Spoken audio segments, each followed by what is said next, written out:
we're expecting to see a doubling of domestic violence funding to the tune of $680 million as part of the 50-page women's statement in tonight's budget. We expect the government to commit $1 million to establish an Indigenous advisory group on ending violence against women and children. But what should be done on the ground to keep women and children safe? Well, I think one of the very important leading issues across the Northern Territory, certainly for Indigenous women and children, not just for Indigenous women and children, but the wider community, as well as ensuring that our police force is being supported as it should be, that we've got enough numbers of police, not just within our larger towns, but also within remote communities where they're needed the most. And this has been an ongoing issue, I think, in remote communities. They have always cried out for more police in remote Indigenous communities. This is what the places that we see where there are higher rates of domestic violence, and the rates in these communities is often much higher, in fact, than the territory averages. And then national averages as well. So that's one key area where safety can certainly be addressed. When it comes to legal services, I know that Aboriginal legal services receive a lot of funding a lot of the time. They're well taken care of, and certainly when that funding is handed over to the Territory Government certainly makes sure that they take care of Indigenous Aboriginal legal services. But the problem with that is the fact that these Aboriginal legal services service perpetrators. So in Central Australia, we've got the Central Australian Women's Legal Service, which is there wholly for women. Now, they're not an Indigenous legal service, so they don't get to tick that box, but they take 75% of their clients are Indigenous women. And it's services like this, that not just in the Northern Territory, but Australia-wide, that need to ensure that they are well funded to be able to look after victims of domestic violence. Well, you're so right, because so much of the focus, particularly from the activists, is on the perpetrators, on the number of arrests, the overrepresentation in arrests. But what about the victims and what they need, and the fact that they want police in their communities? They want someone to go to when they've been attacked.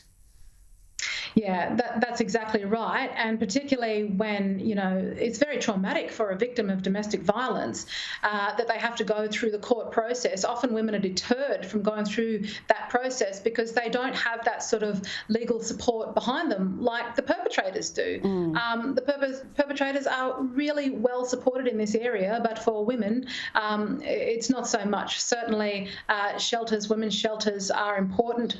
Domestic violence shelters are important to receive funding to support women who are trying to get away from those circumstances, and also to further support themselves coming out of those circumstances as well.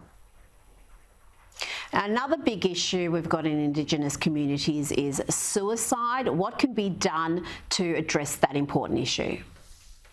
Yeah, suicide prevention and mental health is a huge issue throughout certainly the Northern Territory, remote areas. And these issues, like the idea of sitting down and speaking to a counsellor isn't, culturally something that people would do, or sit down and open up to a stranger about their issues. So for Indigenous Australians, it has to be approached in a way that, that encourages Aboriginal Australians to participate in that sort of, in sitting down with a counsellor. But certainly this is an area that needs a lot of support, given that our children are, I think it's Indigenous children, in terms of what kills them the most, suicide is number 5 for Indigenous Australians, and double the rate of non-Indigenous kids. So this is really an important area that needs to be supported. But also, I think going back to the safety issue for children is ensuring, that children's protection and the welfare of children is prioritised in this budget. That things like, the foster parent side of things, that can be well supported. I know it's a territory, largely a territory and state issue, but I think it should be something that should be taken up by all governments to ensure the protection of children. Obviously, because in the circumstances for Indigenous Australians, while colonisation is often blamed for what's going on in terms of suicide, it often stems from neglect, child abuse, and sexual abuse. And certainly that's the same issue for suicide with regard to Indigenous adults as well. Absolutely. Now, the Commonwealth spends in excess of $30 billion a year on Indigenous affairs. Some estimates are over $50 billion a year. We know from work by the Productivity Commission that much of that spending goes towards programs that don't actually work. What can the government do to fix this?